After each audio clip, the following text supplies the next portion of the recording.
galladaan sugayniyo waqtigu wayna soo galay guushiyo barwaaqada gugayga igu simayo kama geeriyoonine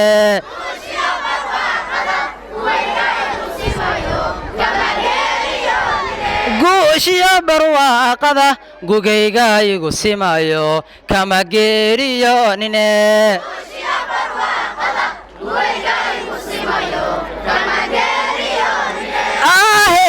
aheya wayaha isgura oo goortaan sugaynaa la soo gaaray maante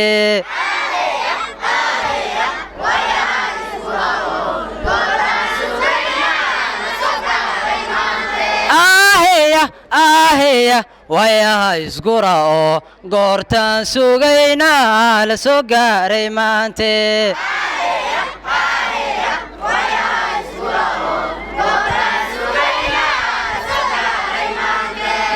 gaashaandhigo idin garab galne gaashaandhigo idin garab galne aan soo gaabsho hadalkee gabayada xasuusta leh waxaan uga gol leeyahay mamahbay guntee tahay gelan waraf ma lagu daye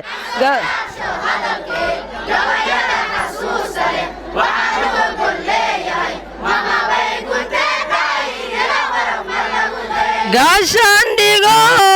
idin garab galne gaashaandhigo idin garab galne aan soo gaabsho hadalkee gabayada xasuusta leh waxaan uga gol leeyahay mamahbay guntee tahay gila waraf ma lagu daye Soomaaliya ha noolaato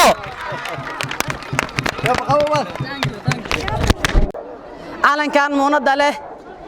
dalkan iyo dadkan sharafta leh ee maanta aan ku faanayno xornimadan dadkina gaarsiiyay dhiigooda u horay maalkooda u horay maskaxdooda u horay waxay ahaayeen dhalinyaro annaga camal ah oo ahayd SYL ugu dambeyntii waxaan rabaa in aan ku soo gabagabeeyo gabay yar oo ku saabsan qabyaaladii waa qabyaalana qiimo ma leh qadarin iyo qaayo ma leh qorshe iyo qaab horukac ma leh wuxuu dad ku qaato ma leh qaynuun iyo xeerna ma leh qareenkeedu waa ibliis wuxuu qurxiyaa xumaan wuxuu qariyaa samaan qof aan kaa gelin qisaas adigu deyntaada qabin qudhiisuu kugu diraa markaad ka qaadid buu qoslaayo kaa haraa markaasaad qoomameey qamoonyo ku waalataa qabyaalada waa qaabkaasee ka quuso ha quu darrayn Soomaaliya ha noolaato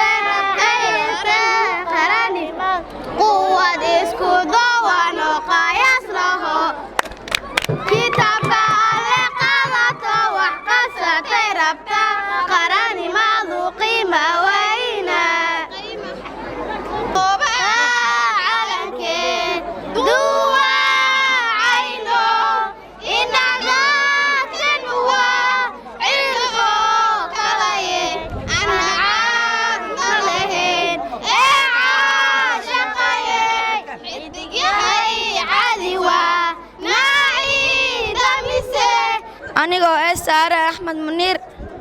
oo kamid ah degmada Balxawa caruurta ku soo koray waxaan ka codsanayaa farmaajo asagoo madaxweynaha farmaajo waxaan ka codsanayaa inuu dalkiisa u difaacdo farmaajo waxaan dheenaa ha noolaado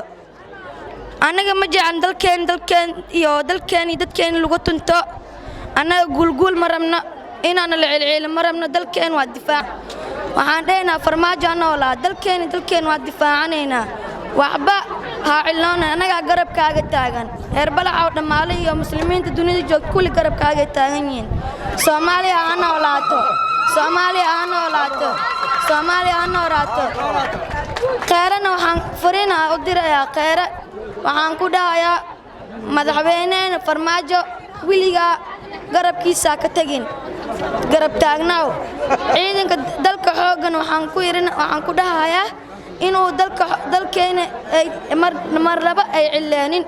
ciideena hooyana waa u dhimanaynaa dalkeena waa difaacanaynaa waanu dhimanaynaa Soomaaliya ha noolaato waxaan dhahayaa farmaajo guulan ku rajaynayaa wiligaa dhicin Soomaaliya ha noolaato waa maalin sharaf leh waa maalinta ummadda Soomaaliyeed ee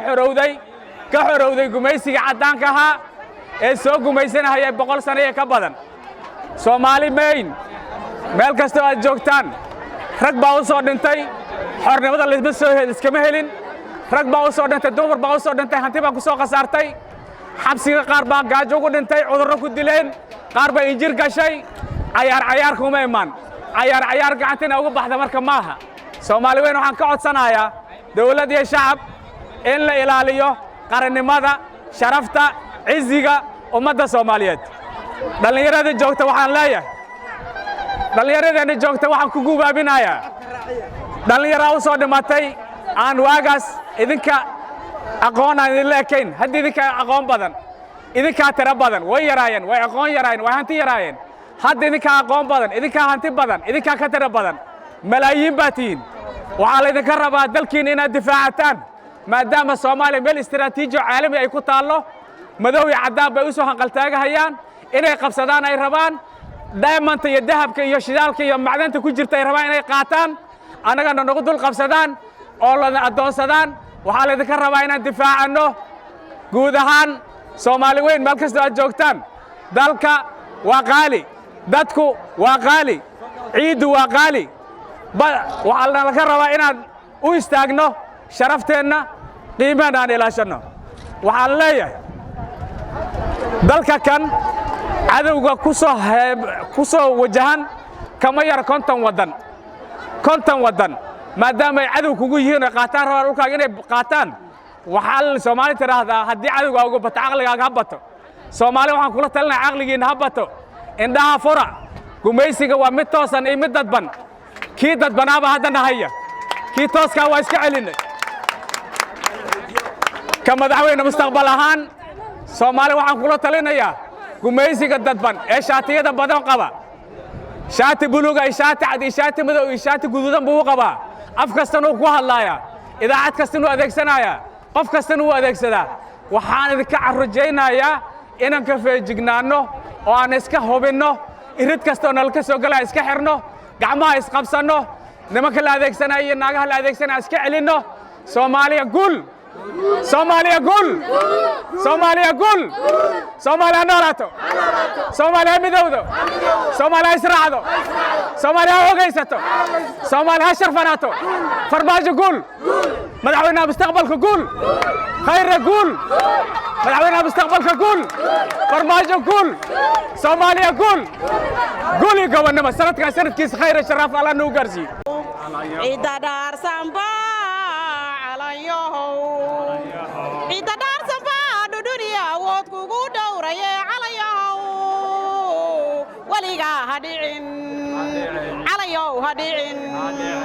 ciida daarsanba duniya wood kugu dhowraye calayow waliga hadhicin calayow hadhicin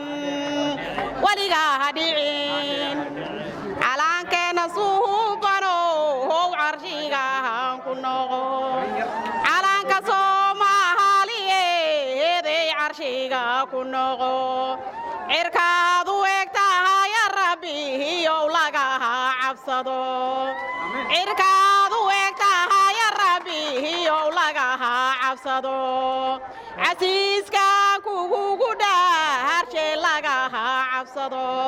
Soomaaliya ha noolaato Soomaaliya ha noolaato caalan ciida daarsan